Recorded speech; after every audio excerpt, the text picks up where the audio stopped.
Hello and welcome to this insurance series. इस video के अंदर दो टॉपिक के ऊपर डिस्कशन हम लोग करने वाले हैं। What is term life insurance और टर्म लाइफ इंश्योरेंस काम कैसे करती है। दोस्तों, टर्म लाइफ इंश्योरेंस सिंपलेस्ट और प्योरेस्ट फॉर्म ऑफ इंश्योरेंस है जो आज से कुछ 250-300 साल पहले स्टार्ट हुई थी। और इसका सीधा सा मकसद होता है कि जो इसका परचेजर है, जो इसका ओनर है, वो अपने लिए एक इंश्योरेंस परचेज करता है और अगर उसे कुछ हो जाता है, किसी मिसहैपनिंग में या कोई दुर्घटना में उसकी डेथ हो जाती है, तो उसके नॉमिनी को एक कॉम्पनसेशन मिलता है जिसको हम लोग डेथ क्लेम भी कहते हैं या डेथ बेनिफिट भी कहते हैं। ये डेथ बेनिफिट जो होता है, ये वर्ल्ड की ज्यादातर कंट्रीज के अंदर टैक्स फ्री होता है, इसके ऊपर कोई भी टैक्स नहीं लगता है।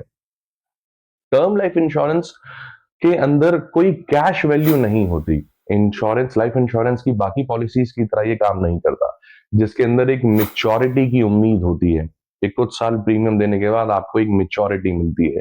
तो कुछ लोग पूछते हैं कि मुझे क्या मिलेगा। टर्म लाइफ इंश्योरेंस आपके लिए है ही नहीं। टर्म लाइफ इंश्योरेंस आपके डिपेंडेंट्स के लिए है, जो आपकी फैमिली के लव्ड वंस हैं उनके लिए है। परचेज आप करते हैं इन केस अगर आपको कुछ हो जाता है तो वो बेनिफिट उनको पास ऑन हो जाए। ये वर्ड ही अपने आप में डिस्क्राइब करता है टर्म। टर्म का मतलब एक स्पेसिफिक टर्म के लिए ये लाइफ इंश्योरेंस परचेज की जाती है। मिनिमम 5 साल से लेकर कई लोग 20 साल तक लेते हैं, 30 साल तक लेते हैं। कुछ कुछ कंपनीज आपको ये प्रपोजल लाइफ टाइम के लिए भी देती है, यानी 99 ईयर्स तक के लिए भी ये प्रोपोजिशन देती है, आप परचेज कर सकते हैं। अब बात करते हैं कि टर्म लाइफ इंश्योरेंस काम कैसे करती है। दोस्तों, टर्म लाइफ इंश्योरेंस के अंदर 3 स्टेप्स आते हैं जब हम इसे परचेज करने जाते हैं। सबसे पहले आता है एक प्रपोजल फॉर्म। आप एक प्रपोजल फॉर्म भरते हैं जिसके अंदर आप अपनी सारी डिटेल्स भरते हैं, नॉमिनी का नाम भरते हैं और बहुत सारी चीजें भरते हैं। जब आप एप्लीकेशन देते हैं, प्रपोजल यानी आप उस कंपनी को प्रपोजल दे रहे हैं कि मैं ऐसा हूं, मेरी जानकारी ये है और आप प्लीज मुझे इतने रुपए का टर्म लाइफ इंश्योरेंस प्रदान करें। तो टर्म लाइफ इंश्योरेंस एक कॉन्ट्रैक्ट है दो लोगों के बीच में। ये दो लोग कौन है? एक है पार्टी जो परचेज कर रही है, जैसे कि आप अगर टर्म लाइफ इंश्योरेंस परचेज करते हैं तो आप कहलाते हैं इंश्योर्ड। जो टर्म लाइफ इंश्योरेंस सेल कर रहा है, जो कंपनी उसे बेच रही है, वो कहती है इंश्योरर। तो ये दो लोगों के बीच में एक कॉन्ट्रैक्ट बना दिया जाता है जिसके तहत ये टर्म लाइफ इंश्योरेंस काम करता है। तो स्टेप 1 के अंदर आप अपनी सारी डिटेल्स भरते हैं वहां पर, और अटमोस्ट ऑनेस्टी में ये डिटेल्स भरी जानी चाहिए टर्म लाइफ इंश्योरेंस की। आपने डिटेल्स भरी और आपने अपना प्रीमियम पे किया। ये होता है आपका स्टेप 1, आपने प्रीमियम पे कर दिया। अब बात आते हैं कि प्रीमियम डिसाइडिंग फैक्टर्स कौन कौन से हैं। ये प्रीमियम आखिर कैसे निकलता है? क्या दो लोग अगर सेम उम्र के हैं तो क्या उनका प्रीमियम सेम रहेगा? बिल्कुल भी नहीं, क्योंकि बहुत सारे डिसाइडिंग फैक्टर्स होते हैं जिसके ऊपर ये डिसाइड किया जाता है कि प्रीमियम कितना होगा। बहुत बार मुझे एनकाउंटर करने का मौका मिलता है, कई लोग मुझे बोलते हैं टीवी पर तो ऐड आ रही है कि टर्म लाइफ इंश्योरेंस 490 रुपए पर मंथ के अंदर है। वो किस एज पर निकाली जा रही है, उनको कोई डिसीज है या नहीं है, स्मोकर कैटेगरी है या नहीं है। तो सारे डिसाइडिंग फैक्टर्स को ध्यान में रखते हुए ही आप उस पर पहुंचते हैं कि उसका प्रीमियम कितना रहेगा। तो आइए डिसाइडिंग फैक्टर्स की बात करते हैं। सबसे पहला डिसाइडिंग फैक्टर आता है आपकी एज, कि आपकी एज क्या है। जितनी कम एज के अंदर आप टर्म लाइफ इंश्योरेंस परचेज करते हैं, उतना प्रीमियम आपका कम बनता है। सेकंड डिसाइडिंग फैक्टर इसके अंदर आता है आपका सम एश्योर्ड। कितने रुपए का आप इंश्योरेंस लेना चाहते हैं? 50 लाख रुपए का लेना चाहते हैं, 25 लाख रुपए का लेना चाहते हैं, 1 करोड़ का, 2 करोड़ का, 5 करोड़ का? जितने जीरोस आप बढ़ाते रहते हैं, जितना फिगर आप इंश्योरेंस के अंदर बढ़ाते रहते हैं, उतना आपका प्रीमियम इंक्रीज हो जाता है। कई कंपनीज हैं जो आपको 25 लाख रुपए का भी इंश्योरेंस देती है, तो आप परचेज कर सकते हैं। तीसरा डिसाइडिंग फैक्टर वहां पर आता है टेन्योर ऑफ द टर्म, कि आप कितने साल तक के लिए प्रोटेक्शन चाहते हैं। बड़ी स्वाभाविक सी बात है कि अगर आप कम समय के लिए टर्म लाइफ इंश्योरेंस परचेज करते हैं तो कंपनी को जो थ्रेट लेवल है कंपनी के ऊपर, या मैं कह सकता हूं कंपनी जो रिस्क लेने की उनका टर्म है वो कम है। जितने कम समय के लिए कंपनी रिस्क लेगी उतना आपसे प्रीमियम कम चार्ज करेगी। जितना आप ज्यादा लंबे समय के लिए लेते हैं उतना प्रीमियम ज्यादा आपको पे करना पड़ता है। तो ये आपकी खुद की चॉइस है कि मैंने कितने लंबे के लिए, टर्म के लिए इसको परचेज करना है। 30 ईयर्स के लिए लेना है, 40 ईयर्स के लिए लेना है। कई लोग 85 ईयर्स के लिए लेते हैं और कई लोग 99 ईयर्स के लिए लेते हैं। तो जितना लंबा टर्म होता है ये भी एक डिसाइडिंग फैक्टर बनता है कि प्रीमियम हमारा क्या बनेगा। देन एक डिसाइडिंग फैक्टर आता है आपकी हेल्थ कंडीशन।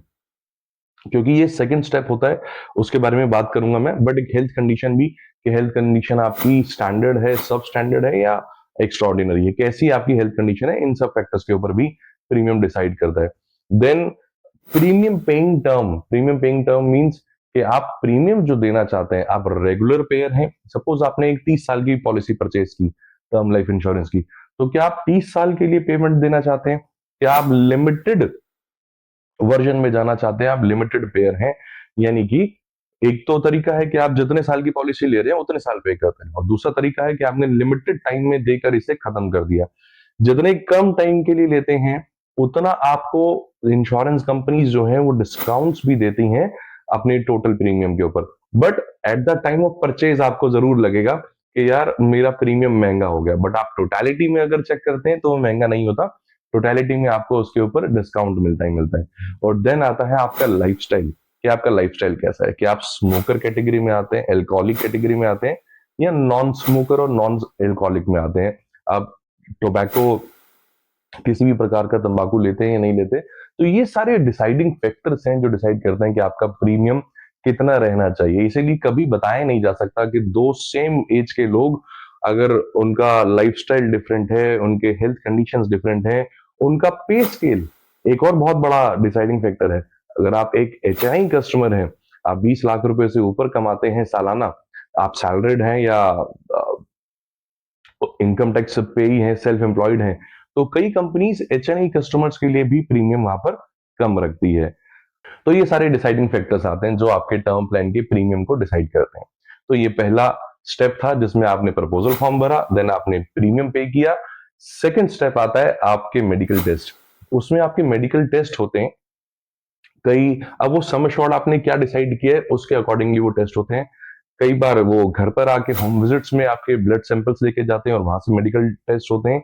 और कई बार आपको लैब भी बुलाया जाता है, टीएमटी अगर रिक्वायर्ड होता है, जिसे हम लोग ट्रेडमिल टेस्ट कहते हैं। वो अगेन मैं कह रहा हूँ कि कितने रुपए का आपने सम एश्योर्ड वहां पर परचेज करने की डिमांड रखी है, उसके अकॉर्डिंगली वो लोग डिसाइड करते हैं कि टीएमटी होगा या होम विजिट के अंदर इसको हम लोग कंसिडर कर लेंगे। आपका टेस्ट जब हो जाता है मेडिकल, उसके बाद जो कंडीशंस निकल कर आती है, अगर आपकी हेल्थ हेल्थ जो है वो स्टैंडर्ड है या अबव स्टैंडर्ड है, अच्छी है, तो वहां पर सेम प्रीमियम जो आपने दिया था वही आपको पे करना पड़ता है और आपकी पॉलिसी थर्ड स्टेप पर चली जाती है। बट अगर आपके हेल्थ के अंदर कोई इश्यूज निकल आते हैं, सपोज आपको भी नहीं पता था बट आपका बीपी लेवल बहुत ज्यादा निकल कर आया, कई लोगों को नहीं पता होता डायबिटीज के बारे में, बट जैसे ही वो अपना टर्म इंश्योरेंस परचेज करने जाते हैं, मेडिकल टेस्ट कराते हैं, तो डायबिटिक निकल कर आए वहां पर। तो अब वो डायबिटिक कंडीशन निकल कर आ गई या बीपी या हेल्थ की कोई और ऐसी कंडीशन निकल कर आ गई। अब दो केसेस वहां पर निकल कर आते हैं। कुछ केसेस में तो companies term life insurance reject ही कर देती हैं जहां पर उनको लगता है कि हेल्थ कंडीशन सब स्टैंडर्ड है, यानी कि एवरेज स्टैंडर्ड से नीचे की हेल्थ कंडीशन है, वो वहां पर रिजेक्ट कर देती हैं। और कुछ कंपनीज उस सब स्टैंडर्ड कंडीशन के अंदर आपको एक काउंटर ऑफर देती हैं, एक लोडिंग लगाती हैं आपके प्रीमियम के ऊपर, कि जो पहले प्रीमियम डिसाइड हुआ था उस पर नहीं, अब हम एक्स्ट्रा प्रीमियम चार्ज करेंगे, क्योंकि थ्रेट लेवल जो है, रिस्क लेवल जो है कंपनी का ज्यादा इंक्रीज हो जाता है।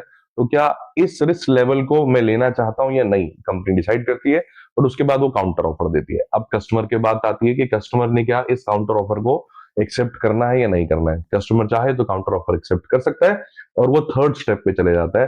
तो पहला स्टेप था प्रपोजल फॉर्म भरा, आपने प्रीमियम दिया, दूसरा स्टेप आपके मेडिकल्स हो गए, सब कुछ ठीक निकला।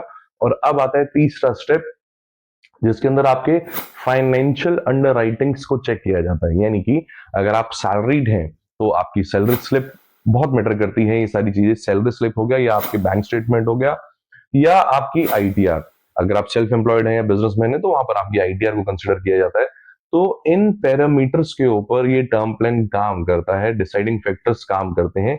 और फिर उसके अंदर आप एक अपने नॉमिनी को डिसाइड करते हैं कि मेरा नॉमिनी कौन होगा।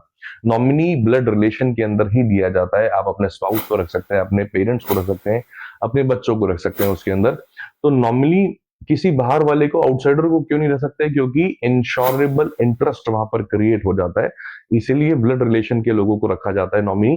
तो आप जैसी नॉमिनी डिसाइड करते हैं, तो ये सारी चीजों को कंसिडर करते हुए आपका टर्म इंश्योरेंस वेरी करता है। किसी कंपनी में 10 दिन में, किसी कंपनी में 15 दिन में, किसी कंपनी में 20 दिन में इशू हो जाता है। जैसे ही टर्म इंश्योरेंस इशू हो जाता है, उस दिन से आपके पास जब पॉलिसी आ जाती है, उस दिन से आपकी कवरेज शुरू हो जाती है। तो नॉमिनी जो भी आप लिखते हैं उसको आप जब चाहें आप एक नॉमिनी भी रख सकते हैं, एक से ज्यादा नॉमिनी भी रख सकते हैं, और नॉमिनी को भी आप जब चाहें अपने प्लान के अंदर चेंज कर सकते हैं। आप नॉमिनी की हिस्सेदारी भी जितनी चाहे जितनी बार चाहें उतनी बार आप चेंज कर सकते हैं। तो टर्म इंश्योरेंस बहुत जरूरी है दोस्तों, एवरीवन मस्ट बाय, सबको जरूर परचेज करना चाहिए। और ये सब कुछ चीजें थी जिसको मैंने कंसिडरेशन में आपके सामने रखा। आई होप ये बातें आपको समझ में आई होंगी, वीडियो अच्छी लगी होगी टर्म इंश्योरेंस को लेकर। टर्म इंश्योरेंस से रिलेटेड ऐसी कुछ इंफॉर्मेटिव वीडियोस और भी लाइन में है, आपके साथ मैं शेयर जरूर करता रहूंगा। With these word, thank you so very much for watching this video. बहुत बहुत धन्यवाद।